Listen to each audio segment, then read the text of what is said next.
Hello friends, welcome to online study bytes. मैं हूं प्रतीक्षा और हम पढ़ रहे हैं हमारा इतिहास और नागरिक जीवन। कक्षा 6 की ये पुस्तक है। हमारा इतिहास का ये भाग हम के महत्वपूर्ण तथ्य देख रहे हैं और लास्ट चैप्टर हमारा बचा है 12th चैप्टर। तो चलिए इसको कंप्लीट कर लेते हैं और फिर हम बढ़ेंगे नेक्स्ट वीडियो में 7th चैप्टर हमारा इतिहास की ओर। तो 12th चैप्टर जो आज हम पढ़ने वाले हैं वो है दक्षिण भारत के राज्य, जिसमें हम चोल, चालुक्य, पल्लव एवं राष्ट्रकूट शासकों की सामाजिक, धार्मिक, आर्थिक और सांस्कृतिक उपलब्धियों के बारे में पढ़ेंगे और ये हमारा लास्ट चैप्टर होगा। तो सभी चैप्टर के महत्वपूर्ण तथ्य मैं पढ़ा चुकी हूँ, तो आप लोग किसी भी कॉपी पर या पेज पर अपने नोट्स ज़रूर बनाएं। तो चलते हैं चैप्टर 12 की ओर। लर्नर्स, अगर आप सीटेट या यूपी टीजीटी पीजीटी की तैयारी कर रहे हैं तो आप अनअकैडमी के साथ जुड़ सकते हैं। अनअकैडमी प्लस ज्वाइन कर सकते हैं क्योंकि वहाँ पर आपको बहुत सारे ऐसे फीचर्स मिलते हैं जो आपके कोर्स को और बेहतरीन बनाते हैं, आपके तैयारी को और बेहतर बनाते हैं। जैसे कि learn life from the comfort of your home, unlimited access to all courses, top educators जो कि एक प्लेटफॉर्म पर जुड़े हैं और आपको एक अनअकैडमी के प्लेटफॉर्म से पढ़ाते हैं। Exhaustive coverage of syllabus, regular doubt clearing sessions होते हैं, लाइव टेस्ट सीरीज़ होती हैं। जो भी पढ़ाया जाता है स्टडी मटेरियल पीडीएफ फॉर्मेट में आपको प्रोवाइड किया जाता है। आंसर राइटिंग सेशन होते हैं और टाइम टाइम पर मेंटरशिप एंड गाइडेंस चलता रहता है, जिससे कि आप अपनी तैयारी कर सकते हैं और अच्छी तरह से। इसके अलावा सीटेट का मैशअप प्रैक्टिस सीरीज़ भी स्टार्ट हो रही है बाय हिमांशी सिंह। इसमें आपको मोस्ट इंपॉर्टेंट क्वेश्चन करवाए जाएंगे सीटेट 2021 से पहले, तो आप इसको ज्वाइन कर सकते हैं। मैशअप प्रैक्टिस सीरीज़ है। अगर आप UP TGT PGT special social science की तैयारी कर रहे हैं तो इस सौरभ शर्मा के द्वारा आप इस कोर्स को भी ज्वाइन कर सकते हैं। मोस्ट इम्पॉर्टेंट क्वेश्चन भी सॉल्व करवाए जाएंगे यूपी टीजीटी और पीजीटी के लिए। Then UP TGT PGT special mathematics by Kamaldeep Singh, और ये भी आप अनअकैडमी पर ज्वाइन कर सकते हैं।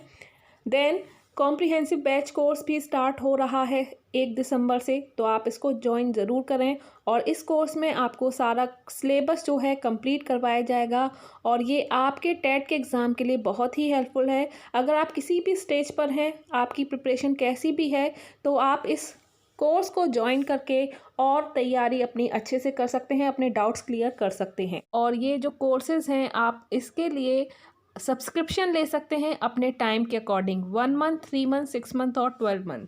यहाँ पर आपसे एक रेफरल कोड पूछा जाता है, इसमें आप प्रतीक्षा लिखकर इन सभी में 10% का डिस्काउंट भी पा सकते हैं। आज ही डाउनलोड करें अनअकैडमी लर्निंग ऐप। सभी कोर्स के लिंक आपको डिस्क्रिप्शन में मिल जाएंगे। चैप्टर 12 दक्षिण भारत 6ठी से 11वीं शताब्दी तक पढ़ेंगे। संगम साहित्य में हमें दक्षिण के 3 राज्य चेर, चोल और पांड्य राज्यों का वर्णन मिलता है। 6ठी से 11वीं शताब्दी के मध्य दक्षिण भारत में कुछ नवीन राज्यों का उदय हुआ।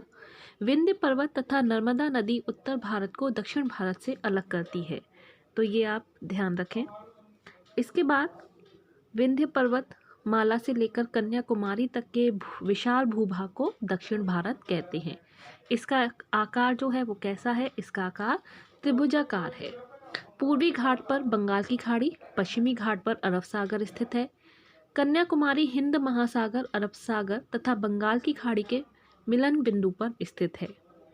इन भौगोलिक विविधताओं के बीच 6ठी से 11वीं शताब्दी के मध्य राष्ट्रकूट, चालुक्य, पल्लव तथा चोल वंश का उदय हुआ। इन राज्यों ने न केवल दक्षिण भारत के अपितु उत्तर भारत की राजनीतिक व्यवस्था को भी प्रभावित किया। इन राज्यों ने कला और साहित्य के विकास पर विशेष ध्यान दिया। दक्षिण भारतीय शासकों की मंदिर निर्माण में विशेष रुचि थी। इस शासकों ने एलोरा की कैलाश मंदिर, विरूपाक्ष मंदिर, बृहदेश्वर मंदिर, महाबलीपुरम का रथ मंदिर जैसे विश्व प्रसिद्ध मंदिरों का निर्माण कराया। इन्होंने भारतीय कला और संस्कृति को दूर दराज के देशों तक फैलाया। तो अब सबसे पहले हम राष्ट्रकूट वंश के बारे में पढ़ते हैं। राष्ट्रकूट वंश का प्रथम शासक दंती दुर्ग था। मोस्ट इम्पॉर्टेंट है, क्वेश्चन आ जाता है कि प्रथम शासक कौन था। इन्होंने अपनी राजधानी किसको बनाई? मान्यखेट को। आधुनिक शोलापुर महाराष्ट्र के निकट थी। दंती दुर्ग के बाद कृष्ण प्रथम शासक बने और कृष्ण प्रथम ने एलोरा का प्रसिद्ध कैलाश मंदिर निर्माण किया। मोस्ट इम्पॉर्टेंट, पूरा पैराग्राफ ही इम्पॉर्टेंट है। कौन सा मंदिर किसके द्वारा निर्मित किया गया है ये ज़रूर पढ़ें अगर आपकी बुक में दिया हुआ है तो। इसके बाद हम आगे बढ़ते हैं, चलते हैं चालुक्य यानी कि वातापी भी इनको कहा जाता था। वातापी जो थी इनकी राजधानी थी चालुक्यों की। चालुक्य वंश के संस्थापक पुलकेशिन प्रथम थे। इन्होंने वातापी को अपनी राजधानी बनाया। वातापी का आधुनिक नाम जो था वो बादामी है, जो कर्नाटक राज्य के बागलकोट जिले में स्थित है। इसी वंश का प्रतापी शासक पुलकेशिन द्वितीय ने उत्तर भारत के सम्राट हर्षवर्धन को युद्ध में पराजित किया था। चालुक्य शासकों ने कई मंदिरों का निर्माण किया, जिसमें वातापी का विरूपाक्ष मंदिर मोस्ट इम्पॉर्टेंट क्वेश्चन कई बार आपको एग्जाम में देखने को मिलेगा प्रीवियस ईयर के पेपर में। तो विरूपाक्ष मंदिर का निर्माण किसके द्वारा करवाया गया? चालुक्य शासकों के द्वारा। पल्लव वंश की बात करें जिनकी राजधानी कांची थी, पल्लव वंश का संस्थापक सिंह विष्णु था। पल्लव शासकों ने कांची को राजधानी बनाया। वर्तमान समय में यह स्थान तमिलनाडु राज्य में स्थित है। सिंह विष्णु के बाद महेंद्र वर्मन, नरसिंह वर्मन प्रथम, महेंद्र वर्मन द्वितीय, राज सिंह आदि शासक हुए और इस वंश के शासकों ने महाबलीपुरम में बने रथ का मंदिर को बनवाया। यह मंदिर एक विशाल पत्थर को काटकर बनाया गया है, ये आप देख सकते हैं। पल्लवों के काल में कला के क्षेत्र में अत्यधिक प्रगति हुई थी। अब बात करते हैं चोल वंश, जिनकी राजधानी तंजौर थी। चोल वंश एक प्राचीन राजवंश है। चोल वंश का उल्लेख अशोक के शिलालेख में मिलता है। दूसरी शताब्दी ईस्वी में करिकाल नामक शासक ने बहुत से राज्यों को जीता था और 8वीं शताब्दी में विजयालय ने पुनः चोल वंश की सर्वोच्चता को स्थापित किया। इसने तंजौर को अपनी राजधानी बनाया। तो ये जो पूरा चैप्टर है मोस्ट इम्पॉर्टेंट चैप्टर है। आपको ज़रूर 1 या 2 क्वेश्चन देखने को मिल सकते हैं, जैसे कि किसके बारे में अशोक के शिलालेखों से प्राप्त पता चलता है, तो चोल वंश के बारे में पता चलता है। महाबलीपुरम में बने रथ के मंदिर किसके द्वारा बनाए गए? तो पल्लव वंश के द्वारा। विरूपाक्ष मंदिर किसके द्वारा बनाए गए? चालुक्यों के द्वारा। तो इस तरह के क्वेश्चन में से कोई भी आपको क्वेश्चन मिल सकता है। आगे हम बात करते हैं, चोल शासक राजेंद्र प्रथम ने संपूर्ण श्रीलंका को जीत लिया था। शासन व्यवस्था, दक्षिण भारत के राज्यों की शासन व्यवस्था में राजा ही सर्वोपरि होता था और राजा की सहायता के लिए मंत्री तथा कर्मचारी होते थे। चोलों की शासन प्रणाली बहुत विकसित और सुव्यवस्थित थी। समस्त साम्राज्य को राष्ट्रम कहते थे, प्रांतों को मंडलम, जनपद को नाडु तथा गांव को कुर्रम कहा जाता था। तो ये भी आपको ध्यान रखना है, ये छोटी छोटी चीज़ हैं पर इनसे भी क्वेश्चन पूछ लिया जाता है। कुर्रम वासी अपनी बैठकों में समस्याओं का समाधान करते थे। वे सिंचाई के लिए तालाब बनवाते थे, कर वसूलते थे। सामाजिक स्थिति कैसी थी? दक्षिण भारत का समाज भी वर्ण व्यवस्था पर आधारित था और इस समय समाज में 2 वर्ग, ब्राह्मण व गैर ब्राह्मण ही थे। इसके बाद धार्मिक स्थिति कैसी थी? दक्षिण भारत के शासक हिंदू धर्म को मानने वाले थे।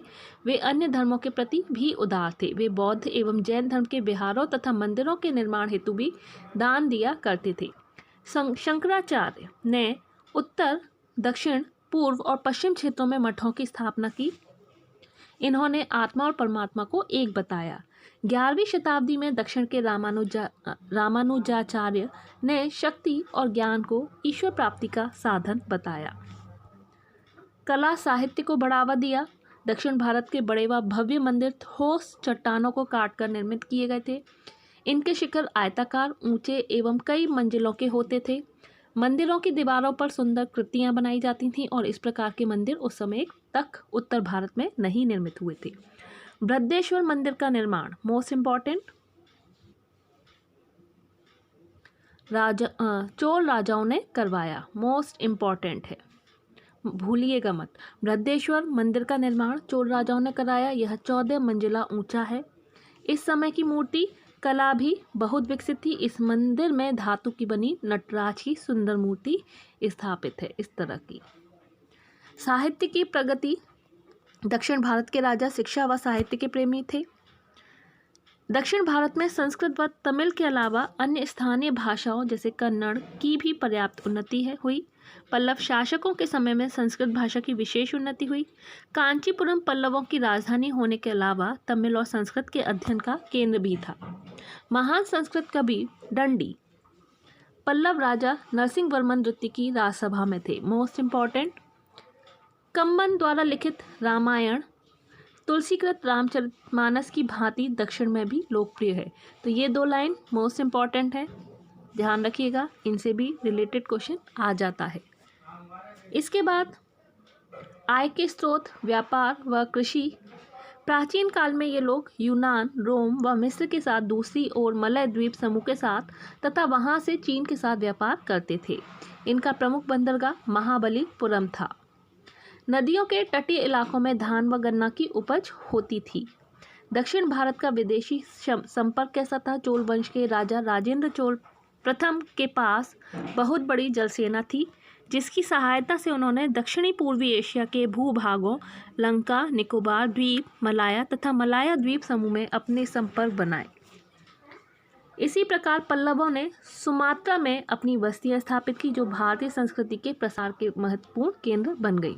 कंबोज, जो कंबोडिया कहलाया जाता है, और चंपा, जिसके शासक शैव थे, ने कंबोज को संस्कृत भाषा का केंद्र बनाया और असंख्य लेख संस्कृत भाषा में लिखवाए। इंडोनेशिया में आज भी रामायण की कहानी इतनी लोकप्रिय है कि वहाँ की जनता इस पर आधारित लोक नाट्य खेलती है। इंडोनेशिया भाषा में आज भी कई संस्कृत के शब्द हैं। अंकोर वाट का मंदिर, ये भी मोस्ट इम्पॉर्टेंट है, कंबोडिया में स्थित है और यह मंदिर विश्व की धरोहर है। इस मंदिर की दीवारों पर रामायण महाभारत की कहानियाँ उभरी हुई मूर्तियों के में अंकित हैं। अंकोर वाट का मंदिर कहाँ पर स्थित है? कंबोडिया में। तो यहाँ पर हमारा चैप्टर एंड होता है। तो अद्भुत बात है कि संसार का सबसे विशाल बौद्ध मंदिर भारत में नहीं अपितु बोरबुदुर, जो कि इंडोनेशिया में है, वहाँ पर स्थित है।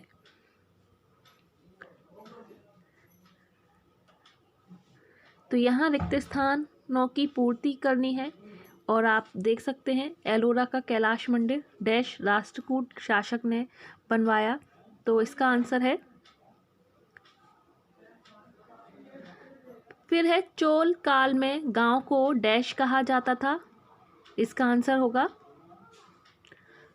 तीसरा है अंकोर वाट मंदिर कंबोडिया देश में स्थित है, तो आंसर क्या है? कंबोडिया। और फोर्थ है पल्लव शासकों ने डैश मंदिर का निर्माण कराया, तो आंसर होगा। तो इसी के साथ हमारा जो चैप्टर है वो एंड होता है और यहाँ पर हमारा इतिहास का जो पार्ट है कक्षा 6 का वो भी समाप्त होता है।